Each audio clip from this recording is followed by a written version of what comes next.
बिस्मिल्लाहिर्रहमानिर्रहीम। आज तक के मुअज़्ज़ज़ नाज़रीन अस्सलाम वालेकुम। वो उनकी जुदाई में तड़प रही थी। उसके चारों तरफ बुलंद दीवारें थी। वो इन दीवारों से निकलने के लिए बार बार कोशिश करती थी। पकड़ी जाती थी, लहू लुहान होती थी, बेइज्जत होती थी, मगर फिर भी माँ ही रहती थी। माँ तो अपने बच्चों तक के लिए आग और बर्फ के 7 समंदरों पर से भी गुजर सकती है। शानी के सीने से एक दिलदोज आ निकली। अचानक इसे महसूस हुआ कि बरामदे में कोई मौजूद है। इसने मुड़कर देखा, ये ज़ोरा थी। वो गमज़दा खड़ी थी, चेहरा जर्द था। वो शानी के पास आई, डरी हुई नजरों से दाएं बाएं देखा और होले से बोली, चौधरानी जी, जाला उसको बहुत बुरी तरह मार रही है। अभी 1 घंटा पहले कोठरी की तरफ गई थी तो जाला ने उसे नंगे पांव कमरे के एक कोने में खड़ा किया हुआ था और उसके दोनों हाथ ऊपर करा के रखे हुए थे। वो बेचारी थर थर कांप रही थी। खुद ये मोटी चारपाई पर बैठी हलवे, पुड़ी और छोलों का नाश्ता कर रही थी। अब इस खबीस ने उसे अनवरी को चारपाई से बांध रखा है और घोड़े की लगाम उसको मार रही है। ज़ोरा की आंखों में आंसू तैरने लगे। शानी का दिल सीने में बेपनाह शिद्दत से धड़कने लगा। हाथ पांव से जान निकलती महसूस हो रही थी। वो लबों पर जबान फेर कर बोली, ज़ोरा, तूने रात को बाबू तक पैगाम पहुंचा दिया था ना? एकदम ज़ोरा की नजरें झुक गई। वो आंसू गिराती तेजी से अंदर भाग गई। शानी सन्नाटे में खड़ी रह गई। इसका मतलब था कि ज़ोरा पैगाम नहीं पहुंचा सकी थी। उसे चौधरी कादरे ने या किसी और ने रोक दिया था और साथ ही पाबंद कर दिया था कि वो ये बात शानी को नहीं बताएगी। हो खुदा, मैं क्या करूं? शानी ने अपना सर दोनों हाथों में थाम लिया। शानी का दिल गवाही दे रहा था कि चौधरी बशीर बिलवास्ता उसे सजा दे रहा है। वो अनवरी को अजियत दिलाकर दरअसल इसे अजियत में मुबतला कर रहा था। अब तो शानी के ज़हन में एक और बात भी आ रही थी। ऐन मुमकिन था कल रात नासमझ अनवरी को जानबूझकर भागने का मौका दिया गया हो ताकि उसे पकड़कर इबरत का सामान बनाया जा सके। पुलिस वाले भी अक्सर इस किस्म के हथकंडे इस्तेमाल करते थे। कैदी को पहले निकल भागने का मौका फराहम किया जाता है, फिर जिंदगी से फारिग कर दिया जाता है। ये बात समझ में आने वाली नहीं थी कि पिछवाड़े के बाग का आईनी दरवाजा 2 दिन तक खुला रहा और दर्जनों पहरेदारों और मालियों में से किसी की नजर उसके कफल पर नहीं पड़ी। पहरेदार गुल जमान का बीमार होना भी ड्रामे का हिस्सा था। शानी बेदमसी होकर कुर्सी पर बैठ गई। इतने में एक बार फिर दीवार के पास से दबी दबी चीखें सुनाई देने लगी। अब ये सब कुछ शानी की बर्दाश्त से बाहर हो चुका था। वो उठी और तेजी से अंदरूनी कमरे में चली गई। मुहूम उम्मीद के सारे उसने एक बार फिर चौधरी बशीर का मोबाइल नंबर डायल किया। उसे बेहद हैरत हुई जब चंद ही सेकंड बाद चौधरी से उसका राब्ता हो गया। हेलो, कौन? चौधरी बशीर की बारी भरकम आवाज आई। पसे मंजिल में गाड़ियों का शोर सुनाई दे रहा था। मैं शानी बोल रही हूँ, आप कहाँ हैं? मैं तो लाहौर आया हुआ हूँ, किसी बंदे की जमानत करानी है। इस वक्त जिला कचहरी में हूँ। चौधरी की सपाट आवाज सुनाई थी। शानी ने वो मुश्किल आंसू जब्त करते हुए कहा, मैं कल से आपसे राब्ता कर रही हूँ। यहाँ अनवरी बड़ी मुसीबत में है। क्या हुआ है? चौधरी ने आम से लहजे में कहा। जब जाला ने उसे चारपाई से बांध रखा है और बुरी तरह मार रही है।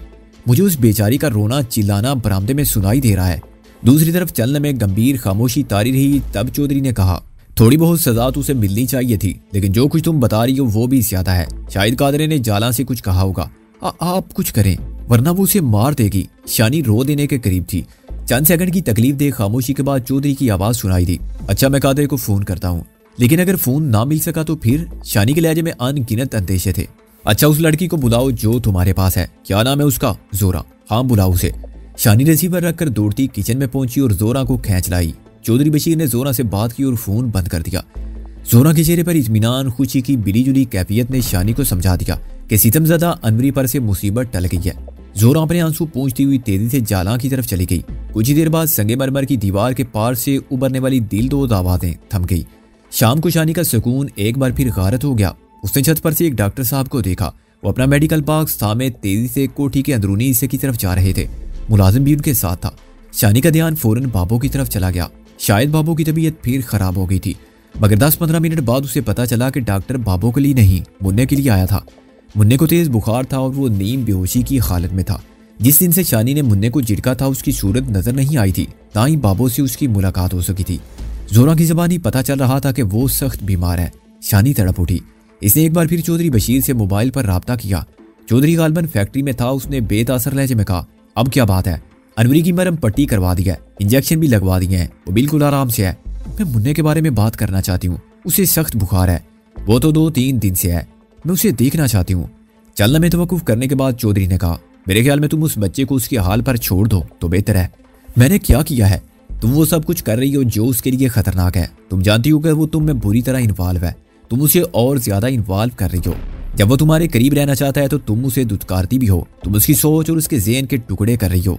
मुझे तो डर है कि वो ज़हनी मरीज ना बन जाए। उसे तो बेहतर है कि उसने जितनी तकलीफ बर्दाश्त करनी है एक बार कर ले और तुम्हारे ख्याल को दिल से निकाल दे। मैंने क्या कहा उसे? सिर्फ यही कहा ना कि वो मेरे पास सोने की जिद ना करे। बाबू उसके बगैर अकेली रह जाती है, वो हर वक्त उसे नजरों के सामने रखना चाहती है। ये सब कहने की बातें हैं, असल हकीकत ये नहीं है, चौधरी ने खुश्क लहजे में कहा। शानी का दिल जैसे कोई मुट्ठी में मसल रहा था। वो चौधरी के लहजे में छुपे हुए शिकवे हर तंज को बड़ी शिद्दत से महसूस कर रही थी। वो रूहानसी होकर बोली, अगर आप मेरी वजह से नाराज हैं तो मैं माफी मांग लेती हूँ, लेकिन मेरी गलती की सजा मुन्ने या बाबू को ना दे। मैं तुम्हें सजा देने वाला कौन होता हूँ? मैं तो कोई ऐसा रास्ता सोच रहा हूँ कि तुम हिफाजत के साथ इस चार दीवारी से आजाद हो सको। मैं कैद नहीं हूँ, शानी ने ओले से कहा।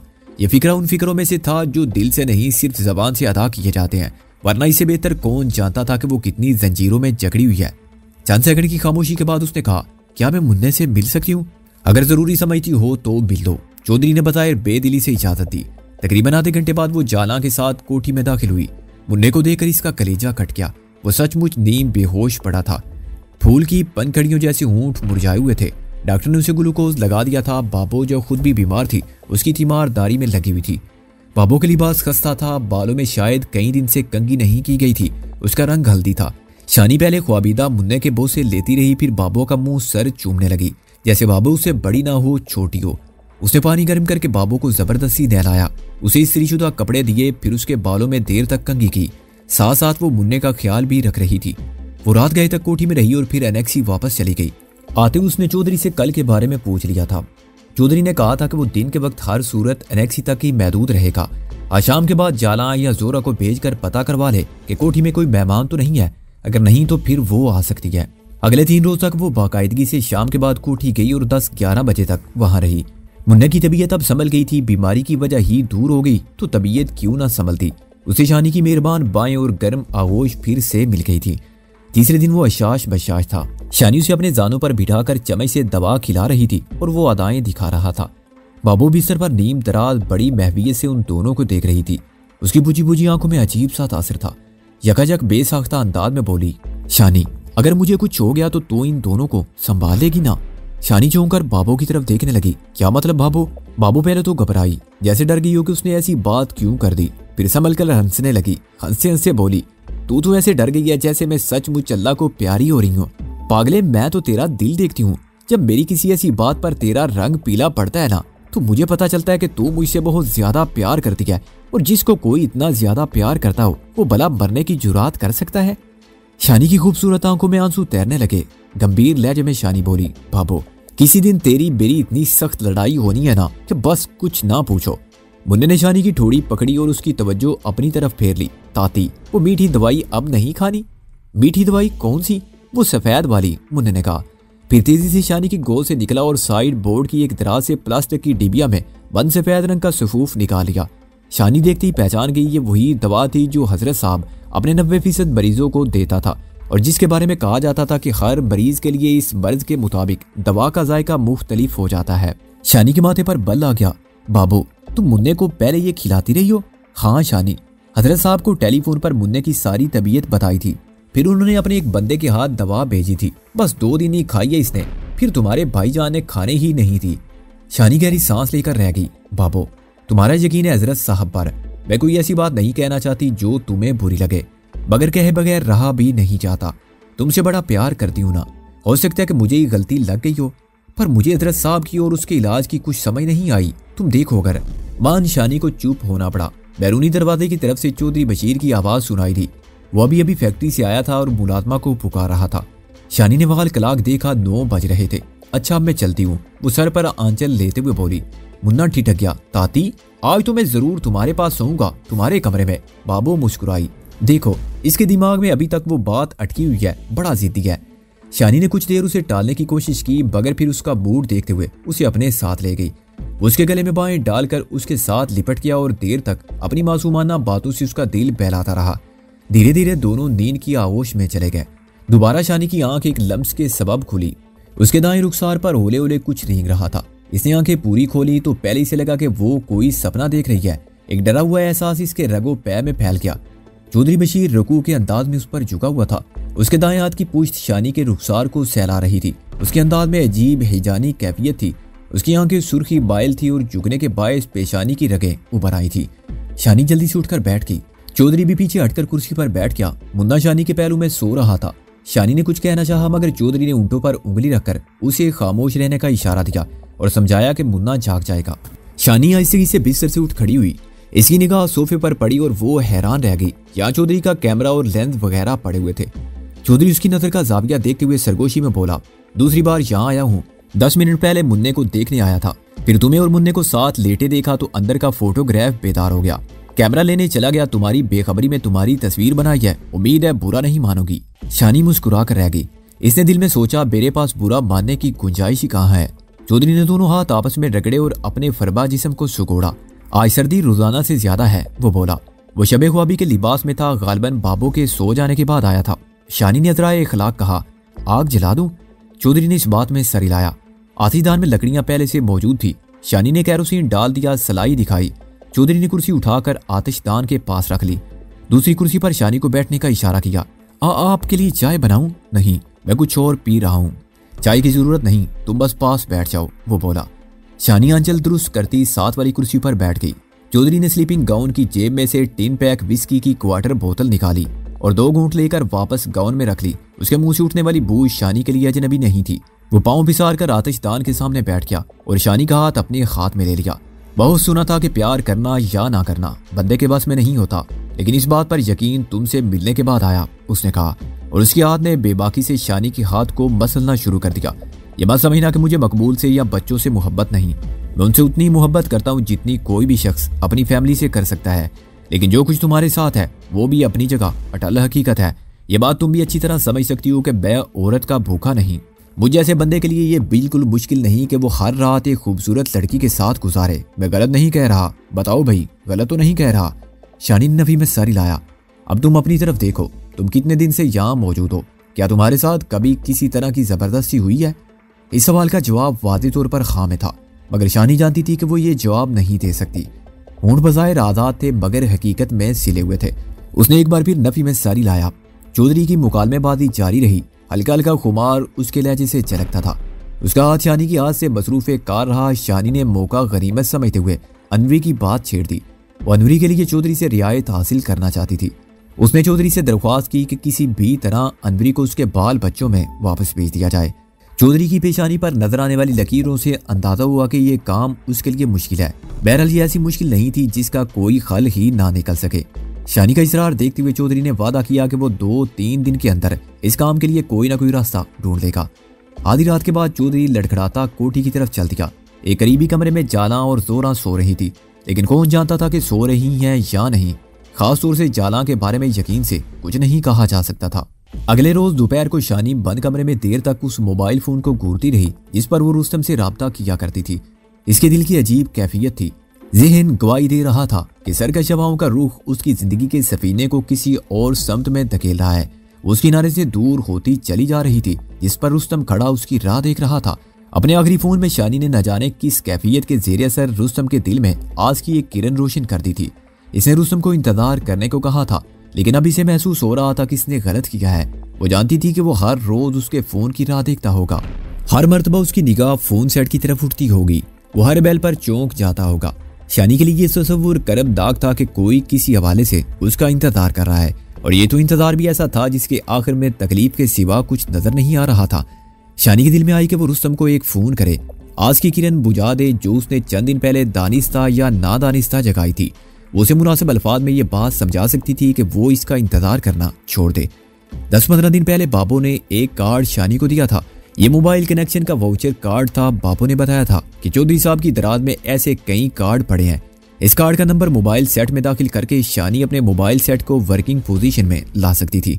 थोड़ी सी कोशिश के बाद वो इस कोशिश में कामयाब हो गई। अब मोबाइल सेट उसके हाथ में था और वो ये अहम फैसला करने में मसरूफ थी कि रुस्तम या शीरी से राब्ता करे या नहीं। एक मुश्किल फैसला था। शानी के अंदर शदीद कशमुकश होने लगी। इसका जिस्म कांपने लगा। मोबाइल फोन मुट्ठी में दबाकर वो कमरे के अंदर टहलने लगी। वो अपने अंदर रुस्तम से बात करने का हौसला नहीं कर पा रही थी। इसके ज़हन में ये सोच कदम जमाने लगी कि शायद रुस्तम आहिस्ता आहिस्ता खुद को संभाले। इसके इंतजार की तवालत उसके इंतजार की शिद्दत को कम कर दे। वो खुद उस तक पहुंच नहीं सकता था। शानी तक आने के लिए उसके पास कोई राह नहीं थी। इस हवाले से शानी तकरीबन महफूज रही थी। वो बहुत देर तक सोचती रही। आखिर इसने मोबाइल सेट एक बार फिर अटैची केस में कपड़ों की तहों के नीचे छुपा दिया। सीने में धुआं सा भरा हुआ था। इसका जी चाह रहा था कि मुंह सर लपेट कर कहीं लेट जाए और दिल खोल कर रोए, लेकिन अभी थोड़ी देर में मुन्ना आने वाला था। शानी ने उसे वादा कर रखा था कि वो अपने हाथ से उसके लिए आलू वाला पराठा और अंडे का हलवा बनाएगी। थोड़ी देर बाद मुन्ना आ गया। उसे चौधरी बशीर ने गोद में उठाया हुआ था। मुन्ने का किताबों वाला बैग भी चौधरी के कंधे से झूल रहा था। चौधरी बड़ी जल्दी में दिखाई देता था। उसका चेहरा देखकर शानी का माथा टिनका। या अल्लाह खैर। इसके ऊँटों से दुआया कलमा निकला। चौधरी ने उजलत में मुन्ने को शानी के हवाले किया और बोला, मकबूल की तबीयत एकदम खराब हो गई है, हम उसे हॉस्पिटल ले जा रहे हैं, मुन्ने को अपने पास ही रखना। हाय मैं मरी, क्या हुआ बाबू को? बस वही दौरा सा पड़ा है, चौधरी ने कहा और तकरीबन दौड़ता कोठी की तरफ चला गया। शानी सुनिए सुनिए करती रह गई। इसके हाथ पांव से जैसे जान निकल गई थी। मुन्ने को सीने से चिमटा कर वो तेज कदमों से दरमियानी दीवार तक आई। ये उसकी आखिरी हद थी। वो इसे आगे जाने का इख्तियार नहीं रखती थी। चौधरी जाते जाते दरवाजा अपनी तरफ से बंद कर गया था। एक पहरेदार की बुलंद आवाज शानी के कानों तक पहुंची। वो घबराई हुई आवाज में अपने साथी को पुकार रहा था, बाहर वाला गेट खोलो, जल्दी करो। फिर अरशद हुसैन की तेज आवाज सुनाई दी। वो ड्राइवर एहतिशाम को गाड़ी रिवर्स करके पोर्च में लाने का कह रहा था। दीवार की दूसरी तरफ अफरा तफरी के आसार महसूस होते थे। शानी बेचारगी से कभी बंद दरवाजे की तरफ देखती, कभी पथरीली जालियों से चेहरा लगाती। इसे पोर्च वाला हिस्सा बिल्कुल दिखाई नहीं दे रहा था। इसकी आंखों से आंसू गिरने लगे। फिर इस ख्याल से कि शायद छत पर से वो कुछ देख सके, वो मुन्ने को सीने से लगाए छत की तरफ भागी। खबीस जाला ने छत वाले दरवाजे को ताला लगा रखा था। चाबी ढूंढते दरवाजा खोलते 2-3 मिनट मजीद लग गए। वो छत पर पहुंची तो एक स्टेशन वैन उसकी बाबू को लेकर बड़ी तेजी से बैरूनी गेट की तरफ जा रही थी। उसके पीछे एक टोयोटा कार थी। देखते देखते दोनों गाड़ियां नजरों से ओझल हो गईं। आते ड्राइवर पर बस चह बगोइयां करते हुए मुलाजम और गार्ड रह गए। शानी ने सहमे हुए मुन्ने को गले से चिमटा लिया और अपने आंसू से छुपाने की कोशिश करने लगी। ताती, अम्मी को कहाँ ले गए हैं? मुन्ने ने पूछा। डॉक्टर के पास ले गए हैं, वो दवा वगैरह देगा, बिल्कुल ठीक हो जाएगी। तुम सच्ची कह रही हो ना? मैं तुमसे झूठ बोल सकती हूँ? इसी दौरान में शानी की निगाह मुन्ने की फूली फूली जेब पर पड़ी। इसने देखा ये कुछ रुपए थे। 700 रुपए एक तय में थे, 700 रुपए दूसरी में। किसने दिए हैं? शानी ने पूछा। अम्मी ने, वो तोतली जबान में बोला। कब? सुबह जब वो तस्वीरें देख रही थी। किसकी तस्वीरें? मेरी, नदीम भाई की, अब्बू की और चाचू की, और रो भी रही थी। फिर उन्होंने मुझे ये रुपये दिए खर्च के लिए। आधे रुपए मेले हैं, आधे नदीम भाई के। वो कह रही थी इकट्ठे बाजार जाकर बहुत सी चीजें ले आना। नदीम किधर है? शानी ने अपने आंसू जब्त करते हुए पूछा। वो तो अपने स्कूल में है ना, अम्मी उसको बहुत याद करती थी और रो भी रही थी। अब्बू कहते थे मैं कल नदीम भाई को यहाँ ले आऊंगा, फिर हम दोनों इकट्ठे बाजार जाएंगे। अम्मी और क्या कहती थी? कुछ भी नहीं, बस मेले और नदीम भाई के कपड़े निकाल निकाल कर देखती थी और रोती थी। वो क्यों रोती है ताती? क्या उनको बहुत ज्यादा दर्द होता है? हाँ मुन्ने, कभी कभी माओ को बहुत ज्यादा दर्द होता है। शानी ने आंसू जब्त करने की बहुत कोशिश की, लेकिन वो खुद बहुत उसके रुखसारों पर ढुलक आए। इन लम्हों में न जाने कैसे अनवीर का ख्याल भी शानी के जहन में आदम का था। शानी के आंसू देखकर मुन्ना और भी घबरा गया। अपने नन्हे मुन्ने सर्द हाथों से उसके आंसू पूंछते हुए बोला, ना लो ताती, अम्मी कहती थी अगर तुम लोग लोगे तो मैं कभी वापस नहीं आऊंगी, लेकिन अगर तुम हंसते खेलते रहोगे, दिल लगाकर पढ़ोगे और पढ़ते रहोगे तो फिर मैं एक दिन वापस आ जाऊंगी, कभी तुम्हें छोड़ कर नहीं जाऊंगी, और ये भी हो सकता है कहीं जाऊं ही ना। मुन्ने ने चलने में तवक्कुफ किया, फिर अपनी मनमोहनी आंखें हैरत से झपका कर बोला, ताती, अम्मी ने कहाँ जाना है? वो मुझको बताती क्यों नहीं? शानी ने उसे सीने से लगाकर बेच दिया। उन्होंने कहीं नहीं जाना मुन्ने, वो तुमसे मजाक करती हैं। पर वो मजाक करते करते रोती क्यों है ताती? शानी के पास मुन्ने के सवाल का कोई जवाब नहीं था। उसे लेकर बाहर लान में आ गई और बेकरारी से टहलने लगी। वो चौधरी को उसके मोबाइल पर कॉल करना चाहती थी, मगर इसकी हिम्मत नहीं हो रही थी। पता नहीं बाबू के बारे में क्या खबर मिलती। वो सब दुआएं जो उसे याद थी इसने पढ़ना शुरू कर दी। वो बढ़ती चली जा रही थी। इसके ऊँट खुश्क थे, दिल जख्मी पंछी की तरह फड़फड़ा रहा था।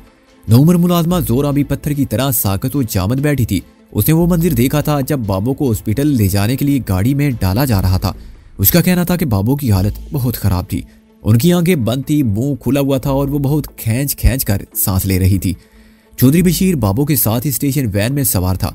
मजीद आधा पौन घंटा इंतहा दर्जे की बेकरारी में गुजारने के बाद शानी टेलीफोन के सामने आ बैठी और धक धक करते दिल के साथ चौधरी बशीर का मोबाइल नंबर मिलाया। उसने कई मरतबा कोशिश की मगर राब्ता नहीं हो सका। इसकी अजीब कैफियत थी, वो राब्ता भी कर रही थी और साथ साथ ये ख्वाहिश भी कर रही थी कि राब्ता ना हो। इतने में जाला अपने फरबा जिस्म को जुलाती नैक्सी में दाखिल हुई। आज तो उसके करख चेहरे पर भी परेशानी की एक दो लकीरें नजर आ रही थी। वो किचन की तरफ चली गई। शानी का दिल चाहा कि उससे कुछ दरियाफ्त करे। वो यहाँ की खास मुलाजमा थी। हो सकता था कि उसके पास हॉस्पिटल से कोई खबर आई हो, लेकिन फिर उसने जालां को मुखातिब करने का इरादा बदल दिया। जब से अनवरी वाला वाकया हुआ था, शानी ने जालां से कलाम नहीं किया था। उसे जालां की सूरत से नफरत हो गई थी। उसका चेहरा देखकर शानी के कानों में अनवरी की करबनाक चीखें गूंजने लगती थी और वो गालियां उसकी समात को झुंझोड़ने लगती थी, जो उस मौके पर जालां की पलीद जबान से अदा हुई थी। वो महवे हैरत थी कि क्या एक औरत भी ऐसे आहंग में इस तरह की गालियां दे सकती है। उस दिन के बाद शानी ने जालां से साफ कह दिया था कि वो खाने पीने की किसी शय को हाथ नहीं लगाएगी, लेकिन आज फिर वो किचन में थी। शायद उसका इरादा शानी के साथ किसी तरह की महाज आराई का था। दोपहर 4 बजे के करीब फोन की घंटी बजी और शानी का दिल कनपटियों में धड़कने लगा। इसमें रिसीवर उठाने की हिम्मत नहीं थी। इसके इशारे पर जोरा ने रिसीवर उठाया तो दूसरी तरफ चौधरी बशीर ही था। चौधरी बशीर ने शानी को बुलाया तो उसे मजबूरन रिसीवर थामना पड़ा। खैरियत तो है ना? शानी की आवाज में सैकड़ों अंदेशे, हजारों उम्मीदों के साथ गुथम गुथा थे। अभी कुछ कहा नहीं जा सकता। वो इंतहाई निगहदाश्त के वार्ड में है। ऑक्सीजन लगी हुई है। क्या कहते हैं डॉक्टर? अगले 3-4 घंटे अहम है। अगर तबीयत संभल गई तो फिर बेहतरी का सोचा जा सकता है। नदीम कहाँ है? शानी ने रोमांसी आवाज में पूछा। कादरा उसे लेने एबटाबाद गया हुआ है। वो आज रात किसी वक्त आ जाएगा। क्या मैं उसे मिलूं? नहीं, बिल्कुल नहीं। चौधरी के लहजे में सख्ती आ गई। जब तक मैं ना कहूं तो मैनेक्सी से बाहर नहीं निकलोगी। फिर वो अपने लहजे को जरा नरम करते हुए बोला, ये तुम्हारी बेहतरी के लिए ही है। अगले 3-4 घंटे शानी ने फिर सूली पर लटकते गुजार दिए। आखिर 8 बजे के करीब चौधरी का फोन दोबारा आया। उसने बताया कि मकबूल की हालत में मामूली बेहतरी आई है। शानी की आंखें फिर छलक गई। इस मर्तबा आंसुओं में शुक्र की झलक थी, लेकिन उसके साथ साथ चेहरे पर अंदेशों की परछाइयां भी मुस्तहकम थी। इसने फोन बंद करने के बाद खिड़की में से मुन्ने को देखा। वो साथ वाले कमरे में बेज के सामने बैठा था और बड़े ही नमाक से अपना होमवर्क कर रहा था। दिल में गहरा दुख छुपाए वो अपनी अम्मी की हिदायत पर अमल कर रहा था। अम्मी ने कहा था वो आंसू नहीं बहाएगा और दिल लगाकर पड़ेगा तो वो फिर वापस आ जाएगी, और ये भी हो सकता है कि कहीं जाए ही ना। वो मुन्ने को देखती रही, नदीम के बारे में सोचती रही। इसके दिल में मोहब्बत का लावा फूटता रहा। वही शफीक जज्बा जो रब्बुल इज्जत ने औरत की मुट्ठी में गूंद रखा था। उसके कानों में बाबू के वो अल्फाज गूंजने लगे जो एक दिन किसी सोच में गुम उसने बेसाख्ता कह डाले थे। शानी, अगर मुझे कुछ हो गया तो तुम इनको संभालोगी ना? ये चंद अल्फाज थे, लेकिन इनके पीछे एक अनमोल रिश्ते का बख्शा हुआ बेपनाह एतमाद और भरोसा था। वो सोचती रही इन अल्फाज के बारे में, अपनी बाबों के बारे में और उन हालात के बारे में जो तेजी से इसकी समत बढ़ रहे थे। इसने कमरे में जाकर वालियाना अंदाज में मुन्ने का मुंह सर चूमा और फिर वापस अपने कमरे में आ गई। इसकी अंदरूनी कैफियत अजीब थी। कमरे का दरवाजा इसने अंदर से बंद किया और अटैची केस की तह से मोबाइल फोन निकाल लिया। अब मोबाइल फोन इसके सामने था। वो चंद बटन प्रेस करके रुस्तम से राब्ता कायम कर सकती थी, मगर शानी ने मोबाइल फोन पर राब्ता रुस्तम से करने के लिए नहीं निकाला था। वो अजीब जज्बाती कैफियत में थी। इसने अपने दाएं बाएं देखा। पीतल का एक गुलदान तपाई पर रखा हुआ था। इसने गुलदान में से फूल निकाले और उसे हथौड़े की तरह पकड़ लिया। मोबाइल फोन फर्श पर रखकर इसने गुलदान की चंद शदीद ज़रबे लगाई। स्क्रीन टूट गई। मोबाइल फोन की बैटरी पिचक कर दूर जा गिरी और उसकी बॉडी 2 हिस्सों में तकसीम हो गई। वो यकसर नाकारा हो गया था। शानी ने वो कश्ती ही जला दी थी जिसके होते हुए वो वापसी का सोच सकती थी। इसने रुस्तम से आखिरी दाता भी तोड़ दिया, लेकिन वो नहीं जानती थी सिर्फ एक दिन बाद इसी 4 दीवारी में, इसी छत तले रुस्तम से इसका सामना होने वाला है। जिंदगी ऐसी नाहमवार, गैर मुतवक्की और बेकायदा चीज का नाम है। मोबाइल फोन तोड़ने और कितनी देर आंसू बहाने के बाद शानी जब कमरे से बाहर निकली तो मुन्ना होमवर्क करते करते अपनी किताबों के ऊपर ही ऊंधा पड़ा सो रहा था। शानी ने उसे उठाकर बिस्तर पर लिटाया और लिहाफ उड़ा दिया। इसी दौरान में से बड़े आते की तरफ से शोर की आवाज आई। यूं लगा जैसे 3-4 गाड़ियां एक साथ आते में दाखिल हो रही हैं। इसके ज़हन में अनजाने अंदेशे जाग गए। वो तेजी से बरामदे में आई और फिर सीढ़ियां चढ़कर छत पर चली गई। अपने कुर्बो जवार में नजर रखने के लिए बस एक छत ही इसके पास वाहिद वसीला थी। इसने जालीदार मुंडीर के अंदर से देखा। बाबू के अताई मौलिद हजरत साहब की जीप बड़ी शान से कोठी के पोर्च की तरफ बढ़ रही थी। उसके पीछे मुसल्ला गार्ड्स की गाड़ी थी। फिर एक स्टेशन वैन थी। ये काफिला पोर्च में जाकर रुक गया। पोर्च का मंजर छत पर से शानी की निगाहों के सामने वाज़ेह होता जा रहा था। शानी ने देखा कि हजरत साहब के मुरीदों और मुलाजमीन हजरत साहब की जीप को चारों तरफ से यूं घेर चुके थे जैसे वो किसी मुल्क का फरमा रवा हो और मुअज़्ज़ज़ मेहमान की हैसियत से किसी दूसरे मुल्क के दौरे पर आया हो। चौधरी कादरा, अरशद हुसैन और दीगर अफराद ने रुकू के बल झुक कर हजरत साहब से नायत मोदबाना मुसाफा किया। कुछ अफराद उसके हाथों को चूमते नजर आए। यकीनन चौधरी बशीर भी इस्तकबाल करने वालों में पेश होता, मगर वो तो बाबू के पास हॉस्पिटल में था। काफिले में मौजूद एक गाड़ी में से चंद बुरका पोश औरतें उतरी।